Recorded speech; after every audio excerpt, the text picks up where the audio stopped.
How do you feel when someone tells you they will be with you? Well, it depends who they are and why they plan to be with you. Do you remember, for example, how as children we would often not be left alone? A babysitter or some other responsible adult would have to be with us all the time to make sure we were safe, but also to make sure that we didn't cause any damage to ourselves, our siblings, or the house. Perhaps you've had the misfortune of working for a micromanaging boss, someone who hovers over your shoulder just a little bit too much, always with you to check you were doing your job properly. Prisoners are, of course, under constant surveillance. Eager eyes are on them permanently to catch them in case they offend.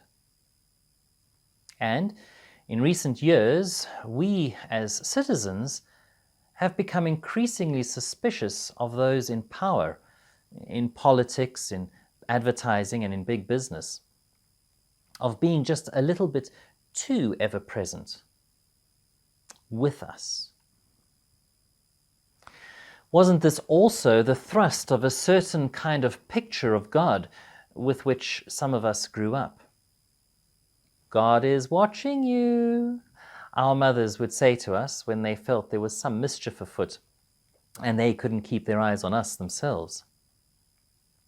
God, the ever-present party pooper, always with us to monitor our sin and to punish our errors. But of course, that's not what Jesus meant when he stood on the hillside outside Jerusalem with his disciples at their last meeting and promised them, "I am with you always." How sublime, then, to preach a Jesus who is with us through thick and thin, not to check up on us or to admonish us or to punish us, but to comfort, to protect, like a good shepherd to watch our going out and our coming in. For disciples about to embark on the swashbuckling mission to proclaim the gospel to the world, a welcome balm. God, our refuge and our strength, a very present help in times of trouble. But to 21st century Christians living in comfortable, post-Christian, middle-class Western democracies, what has this promise of God's presence become for us? "I am with you always" has become God's stamp of approval for what we hold dear. Apparently, it is God's support of our way of life and our sense of morality and the status quo, especially where that status quo undergirds our position of privilege. It is made manifest in the picture of a president who stands before a church clutching a Bible in one hand, having cleared out all the rabble with guns and gas and batons before he went. The resulting photo op declares to the whole world, God is with us, God is on our side. Now we who love the church and the Bible and the God they represent are justifiably sickened by such crass appropriation of God's promised presence to legitimize the self-serving ends of the wealthy elite. But let's be honest for a moment. Isn't there just a hint of the same sense of entitlement when we make our plans to suit ourselves? And then, almost as an afterthought, pray that God will be with us in our endeavors. No, that's not what Jesus meant either. So is there another way to understand Jesus' promise, one that will speak to us today? Well, today is Trinity Sunday. It's the day when the lectionary invites us to ponder the mystery of God as a community, Father, Son, Spirit. 3 persons, yet one God. So let's start there. Let's see if we can uncover new and helpful layers to the meaning of Jesus' promise, I am with you always. Well, for all its mystery, there are certain things we can say about the Trinity. First of all, there are the relationships of love within the Trinity. If we know nothing else about the Trinity from the Bible, then we know this, that between the Father and the Son, there is love which flows so strongly that not even death on the cross could end it.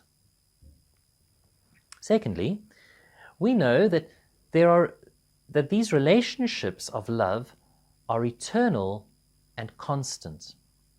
Before the creation of the world, the self-emptying love of Father to Son and Son to Father flowed on and on in endless praise.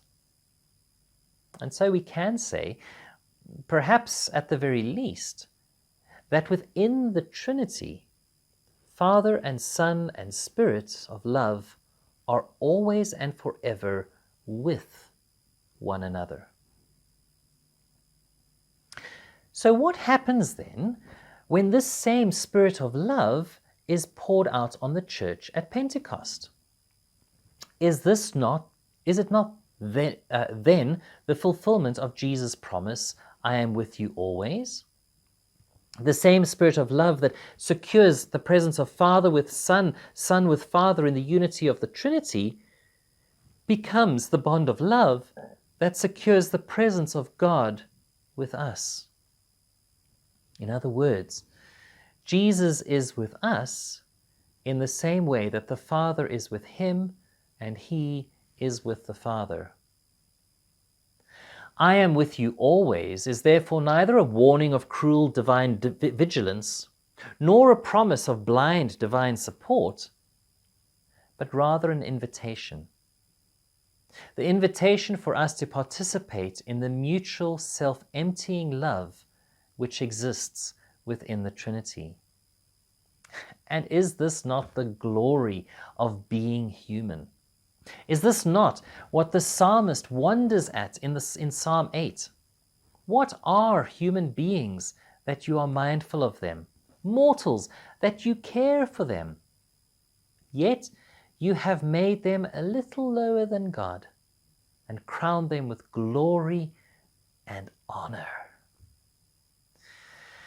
You see, of all God's creatures, only you and I and all humanity are invited into the intimacy of the constant divine presence, God with us.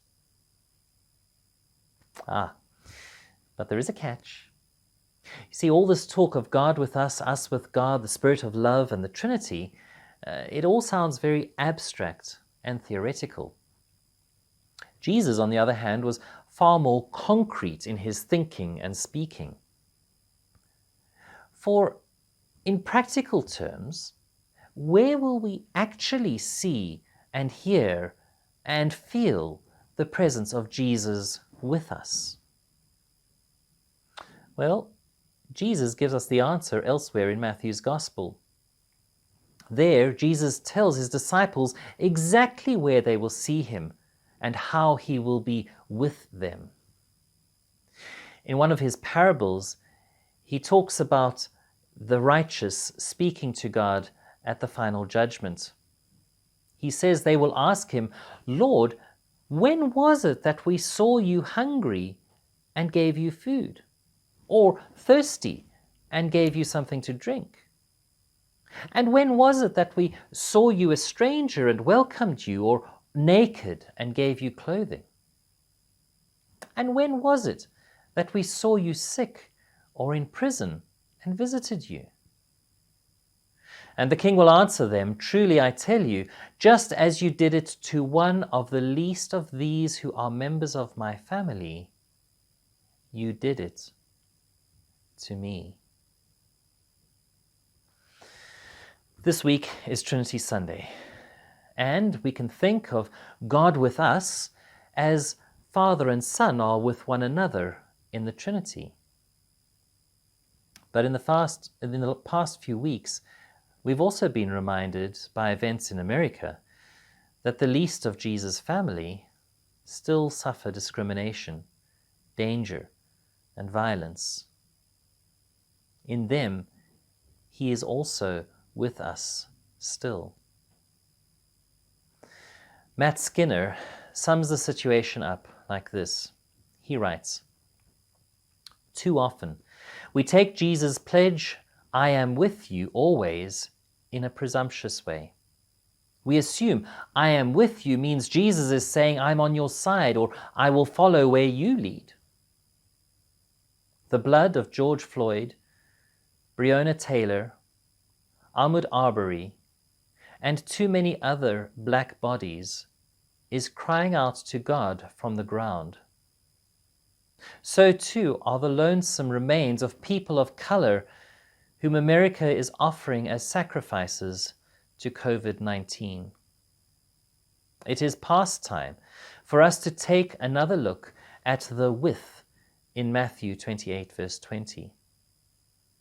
Instead of reading with as an endorsement of our self-serving ideology or as an assurance of personal comfort, let us take it as a simple claim that Christ is always present around us, calling to me from among the other. In that call, I experience judgment, but I also experience invitation. Christ beckons us out of our own fortified assurances.